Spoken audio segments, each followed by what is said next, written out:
என் குருநாதர் சமுத்திரகனி சார்.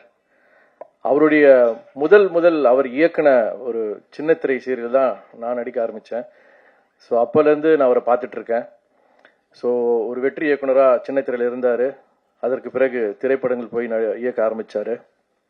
ஒரு சில படங்கள் இயக்குனார். அது பேசப்பட்டது, ஆனால் அது பெருசாக ஒரு வரவேற்பு கிடைக்கல.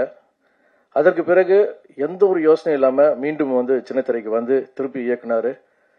அதுக்கப்புறமா திரும்பவும் இல்லை, எனக்கு பெரிய ஒரு விஷயத்து இருக்கு, நான் அதை நோக்கி போகணும்னு சொல்லிட்டு அதுக்காக ஃபேமிலி கிட்டலாம் சொல்லிட்டு, உனக்கு என்னம்மா பணத்துக்கு எந்த குறைச்சலும் இல்லைம்மா பார்த்துக்கிறோமா அப்படின்னு சொல்லி வீட்டில் ஒய்ஃப் கிட்ட கூட சொல்லிட்டு திரும்பவும் சினிமாவுக்கு போறாரு. ஆனால் அந்த முறை ஒரு அசோசியேட் டைரக்டராக போனார். அதுக்கப்புறமா பொறுமையா ஒரு படமா இயக்கி அதுக்கப்புறமா ஒரு பெரிய நடிகராக மாறினாரு. அப்பவும் அவர் எங்கேயுமே நிற்கவே இல்லை. எப்பவுமே ஓடிக்கிட்டே இருக்கணும்டா, வாழ்க்கையில் நம்ம சாதிக்க வேண்டிய விஷயங்கள் நிறைய இருக்கு அப்படின்னு எப்பவுமே சொல்லிக்கிட்டே இருப்பாரு. இன்னி வரைக்கும் அதான் சொல்லிட்டு இருப்பாரு. அண்ட் அதையும் தாண்டி நம்ம தம்பி ரம்யா சார் சொன்ன மாதிரியும் அவர் எப்பவுமே என்கிட்ட சொல்ற ஒரு விஷயம் என்னன்னா, குடும்பத்துக்கு வேண்டியது செஞ்சிடணும்டா.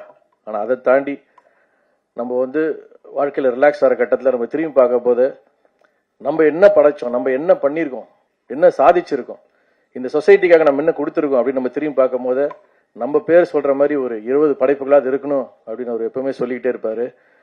அது ஒரு உண்மையான விஷயம் கூட. ஏன்னா இன்னைக்கு இங்க இருக்கக்கூடிய இயக்குனர்கள் அதுக்கு பெரிய சாட்சி. அவ்வளோ அழகான படைப்புகளை கொடுத்த இயக்குனர்கள் இன்னைக்கு சனி சாருக்காக வந்திருக்காங்கன்னா அது அவர் மேல வச்சிருக்கிற அது ஒரு அந்த அளவு கடந்த ஒரு பாசம், மரியாதை மற்றும் அவருக்கு இவங்க கொடுக்குற ஒரு அங்கீகாரம் தான் நான் நினைக்கிறேன். ஸோ அப்படிப்பட்ட அந்த படைப்புகள்ல கண்டிப்பா ராமமும் ராகவமும் கண்டிப்பா சேரும்ன்ற நம்பிக்கை எனக்கு இருக்கு.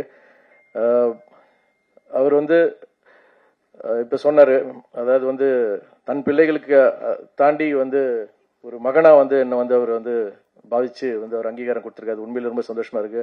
அதையும் தாண்டி நம்ம இயக்குனர் தன்ராஜும் அது வார்த்தையை சொல்லியிருக்காரு. ஸோ உண்மையிலேயே அது நல்லாவே புரியுது, பொருந்தது. ஸோ இந்த கதை எப்படி இருக்க போகுதுன்றது ஒரு தந்தைக்கும் மகனுக்குமான இருக்க ஒரு அற்புதமான உணர்வு. அதை ஒரு அழகான படைப்பாக வெளியே கொண்டு வர போறாங்க. ஸோ எல்லாரும் போல நானும் காத்திருக்கிறேன். நானும் ஒரு தந்தை தான். என் மகனுக்கும் எனக்கும் ஒரு கண்டிப்பான ரிலேஷன்ஷிப் அந்த பர்டிகுலர் ஏஜ் குரூப்ல எப்படி இருக்குன்றதை நானும் பார்க்கணுன்றதுல ரொம்ப அவரோட காத்துக்கிட்டு இருக்கேன். ஸோ இந்த படம் ஒரு அருமையான வெற்றி பெற வாழ்த்துக்கள். பிருத்வி ஒரு அருமையான ப்ரொடியூசர் ஃப்ரம் துபாய். ஸோ மென்மேலும் நீங்கள் அற்புதமான படங்கள் இயக்கணும், தயாரிக்கணும்.